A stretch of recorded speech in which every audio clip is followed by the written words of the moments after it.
What's up, Foundation Nation? How y'all doing, man? It's your big partner, man. I'm back again. Y'all got to bear with me, man. My throat. I'm a little bit down in the weather. I'm getting over a cold, but it's fighting me, and I'm fighting it right back. So, boom. That's how I go. But now you can tell from the title of the video that this is about what I went through with my third wife in prison. The meeting, the courting, and the losing of her.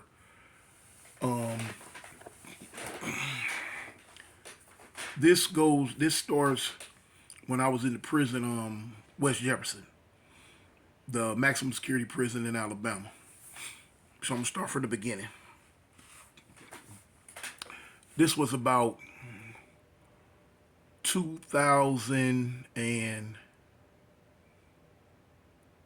I'm gonna say this was about 2006. I had been down at this time. Let me see. Um, I had been down at this time about 11 or 12 years, and you know what I'm saying. I've been out here in the Alabama prison system, thugging it out, going through all what I was going through.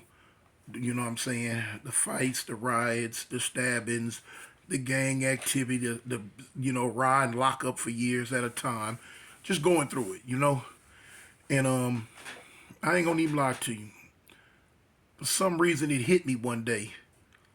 It just hit me hard, and that I realized. I said, you know what, man? I ain't never going home. I'm never going home. I had this life sentence. Um, I wasn't getting no type of airplay. The parole date that I originally had at the time, man, it was so far off that it was unbelievable to me. You know what I'm saying? Family members steadily, what I'm saying, leaving. I'm losing family members. Um, I'm looking at other people that's going up for parole. They not making it. Everything was getting dreary. Everything, time was getting bleak, and it was getting dreary to me, y'all. So, as time went on, I started getting depressed. I started getting down, and it had became the lowest part of my life ever. I had got into the dumps, and it became the lowest part of my life ever. You know what I'm saying? Now, I'm not a person who time bothered. Time never did me. I always did time. I never let time do me. Um, I always stayed up. I always stayed, you know what I'm saying, jovial, laughing, joking about something. If it was wartime, it was wartime. I was always up for the whatever, the activities to do whatever I had to do, and it just was what it was. I had never been one of the ones to stress. I had never stressed about doing time. It just didn't bother me like that. But I guess it comes a time in a man's life, in every man's life, to where, what I'm saying, eventually the machine will break down. And that's what I used to call myself, y'all. I used to call myself the machine. And so around 2006, I'm going to say the machine broke down. I got to the point to where I didn't care about going home, period. I didn't think about home. I just didn't care. I didn't care no more. I don't even know if I was in a mind frame or a mindset to even tell myself back then I didn't want to go home. I did, but I just didn't see no light at the end of the tunnel, man. I didn't see none. I'd been down all these years and had and from the setup that they gave me, had a whole bunch more of them to go. Had a bunch more of them to go. And so it was just like, you know what, man, bump the world. Bump the world. I ain't gonna lie, I got to the point to where it didn't make me no difference if I lived or died. It got that bad for some reason, and I don't know why, because I had never got down in the dumps like that doing time. Anyway, it had got so bad on me, man, that I had eventually one day I called my mom's on the phone. She was still living at the time. And I called her on the phone and I told her, I said, Mama, hey, check this out. I said, listen, I love you. I say, but I'm not coming home. So she was like, baby, what are you talking about? What do you mean? I said, Mom, I love you, but I said, I'm tired. I said, I'm tired. I said, I'm not coming home. She, baby, stop playing. What are you talking about? What are you doing? And I said, Mom, I love you. And I hung the phone up. And I hated I ever did that. I regretted that because that worried her. It worried her. You know what I'm saying? It made her call the prison. It worried her because she didn't know what was going on. She had never heard me talk like that. She had never heard me act like that. And she just didn't know what I was tripping on at that time. She just didn't know. And I didn't even know. I didn't even know. Now, I don't do drugs. I don't drink. I don't do drugs. But in the prison they got these things called stop signs, and it's some type of stop. It's a blood pressure medicine that they give you in the Alabama prison system if your blood pressure's high. And they got they number threes are the big ones. That's a lot of people would buy those. You know what I'm saying? At the time, I think you'd get two of them for a bag of coffee. You get one or two of them, I think, for a bag of coffee. And I started taking them. I started taking them. And what they do, they make you nod. You gotta fight. You gotta fight it. You be drowsy. You be nodding. It's like if you drink some cough syrup, if you drink some lean. For those out there, y'all know what lean is, and they do you like that. It's that type of high. And I start, like one. I start taking like one, and then it start two, three, four, and I made it all the way up to five. Five number threes, 3, 6, 9, 12, 15. That's like 15%. And these things were whoa. And man, let me tell you something, man. It was to the point to where, man, I would just be nodded out. I'm talking about gone. I'm talking about like they make you feel like you on heroin. They I ain't ever been on heroin, but from how I see the people act, it made me act that way. And I was gone on them. And like the homies from Cali that was around me, they was already on some like tune cuz why you know what I'm saying? Why are you getting doing yourself like this? We gotta watch you even harder because the enemies that you've acquired in here probably just waiting on the chance to catch you slipping like this, stab you and do something to you. But now little did they know in my mind I didn't care. I didn't care no more. In fact, secretly I was like, yeah, do me a favor. Go ahead and take me out. You know what I'm saying? Just do me a favor, take me out, cause I'm tired. I ain't even trying to be here like this no more. But now I wasn't gonna hurt myself. I wasn't gonna hurt myself. But now if somebody else would have done it. Que sera, sera. I didn't care no more. It was times where man, we would go down the hallway to go eat, man, and I'd be so high on these pills, I would fall face first into my food.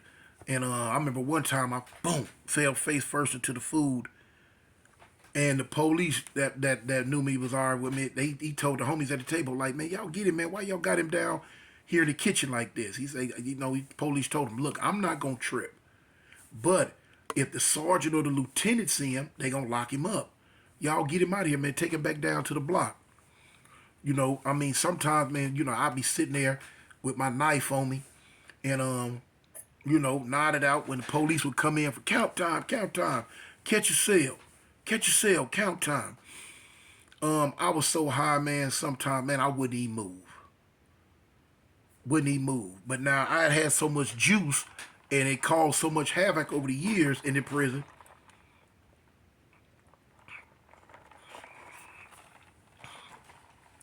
The few times that happened, the police were like, man, that's Tune, man. Just hey, he all right. We know where you're at. Just leave him there. Leave him there. They didn't trip.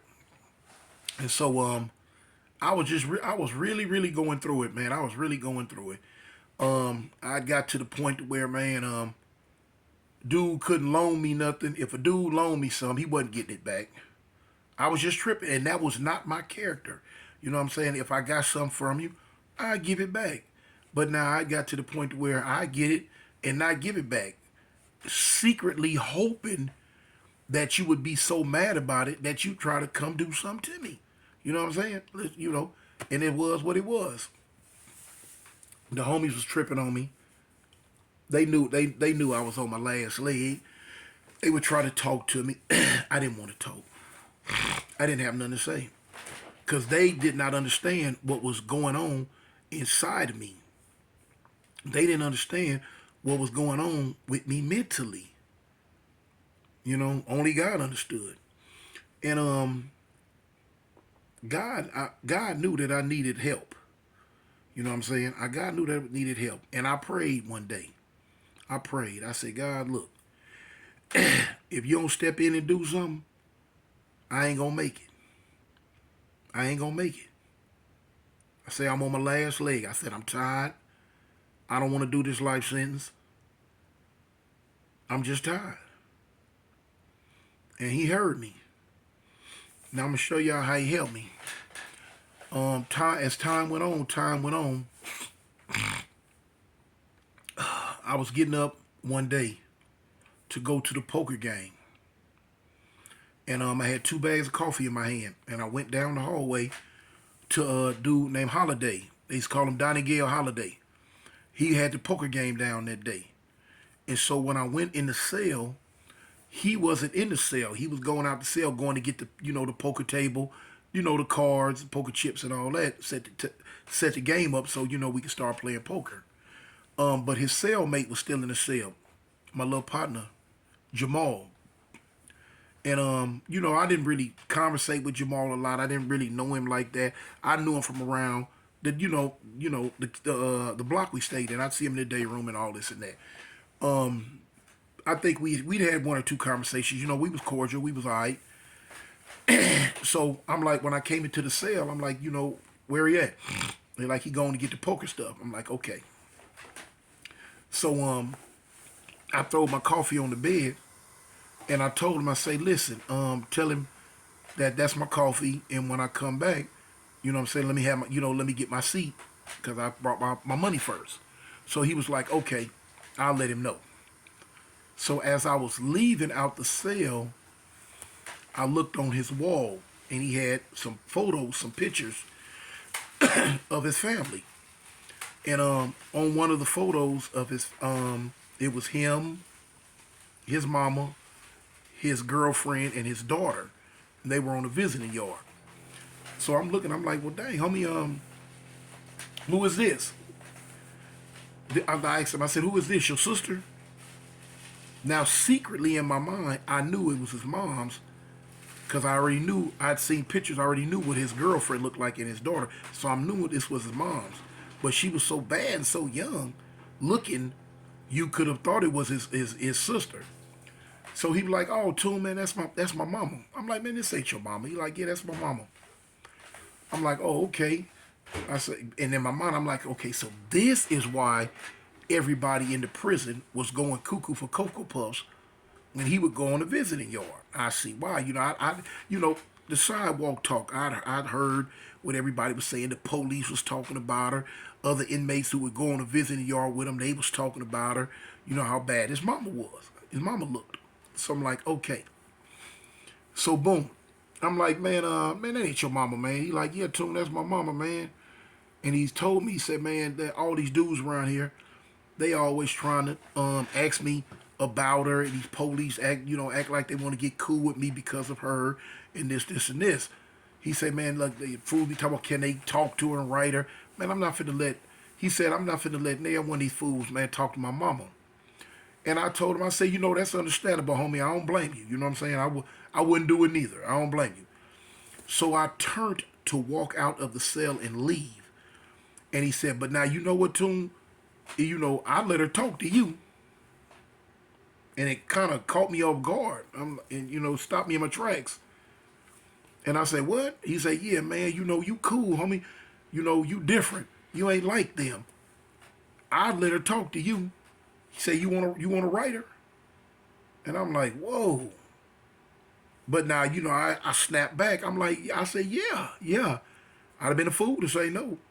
So I said, yeah, man, yeah, I want to write her. I'd like to write her. He said, boom. So now I'm thinking he gonna give me a fake address. He trying to throw me off to be cool or whatever. But it wasn't like that. He went to his drawer and he got his envelope from a letter that she had wrote, and he tore the address off right there in my face, and he gave it to me.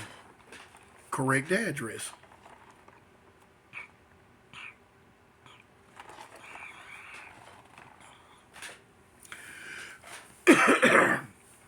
I'm like, okay, homie.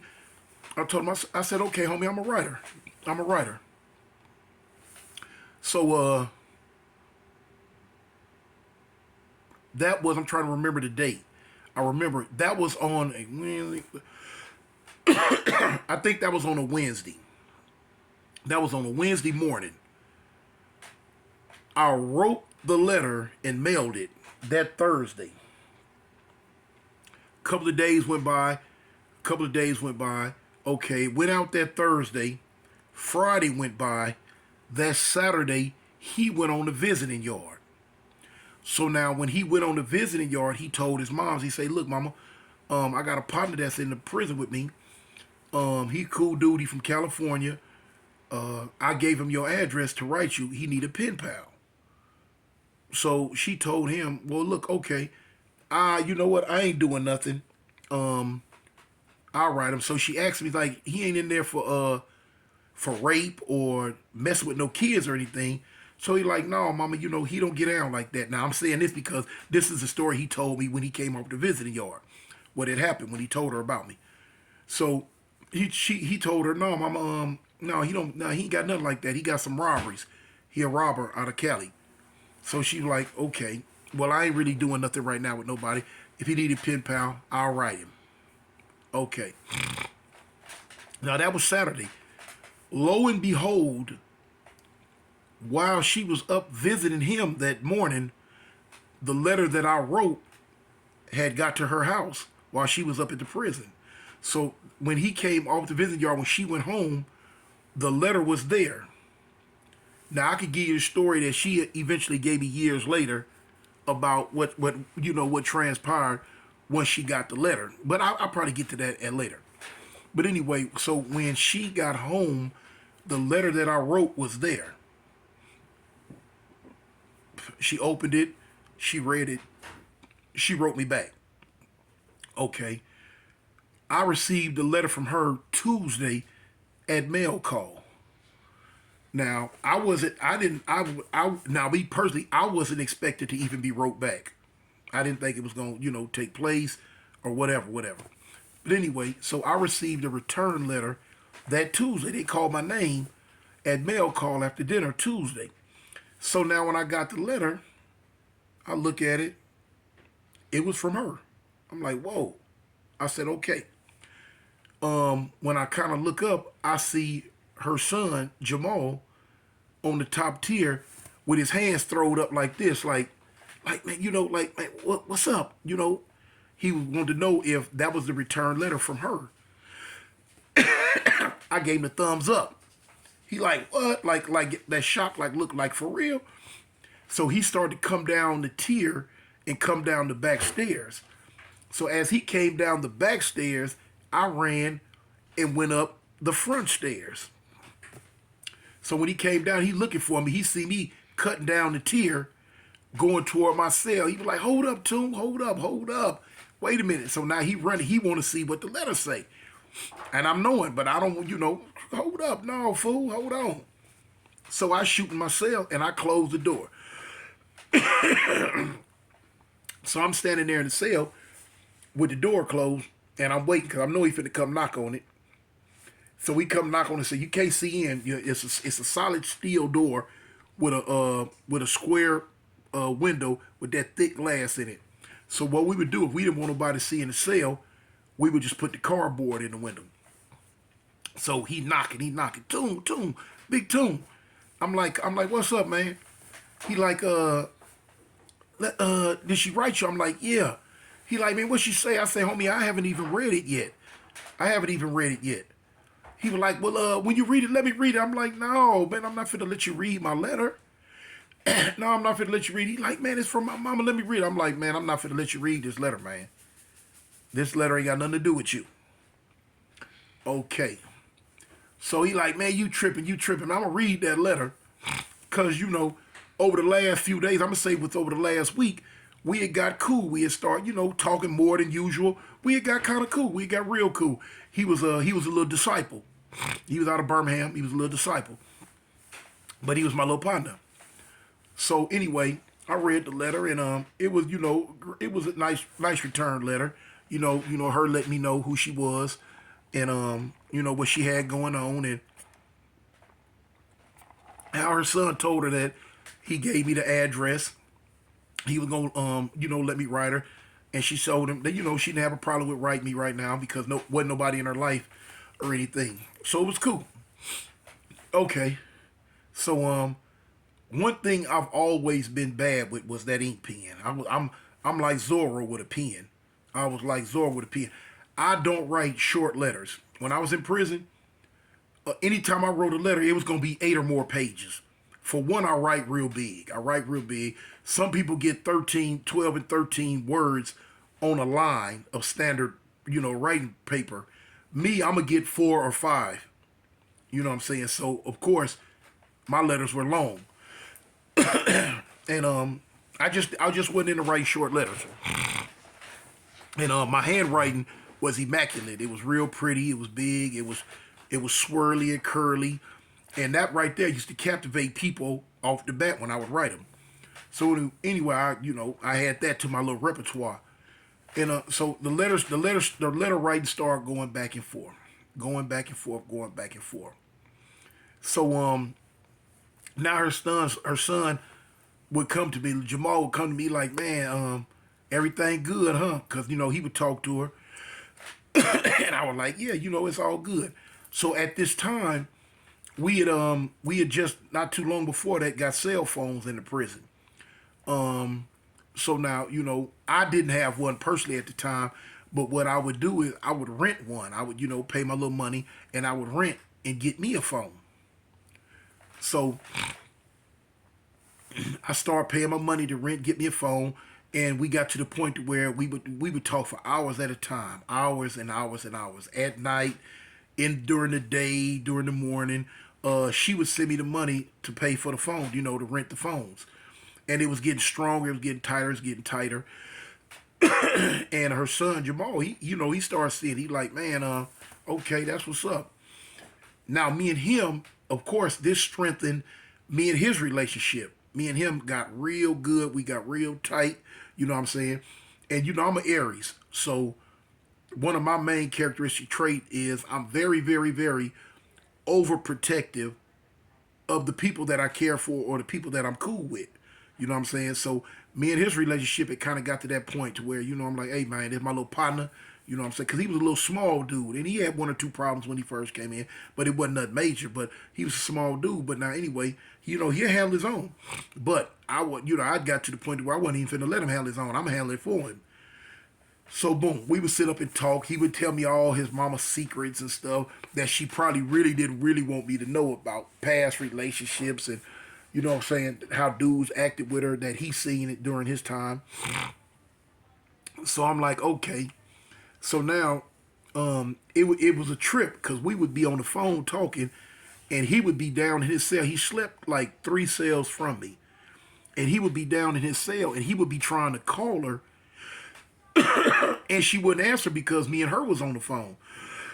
Excuse me, man. My throat bothering me. This cold is whooping me. That's why I'm talking low. I'm talking slow, and I don't have that much enthusiasm in it because my head is hurting.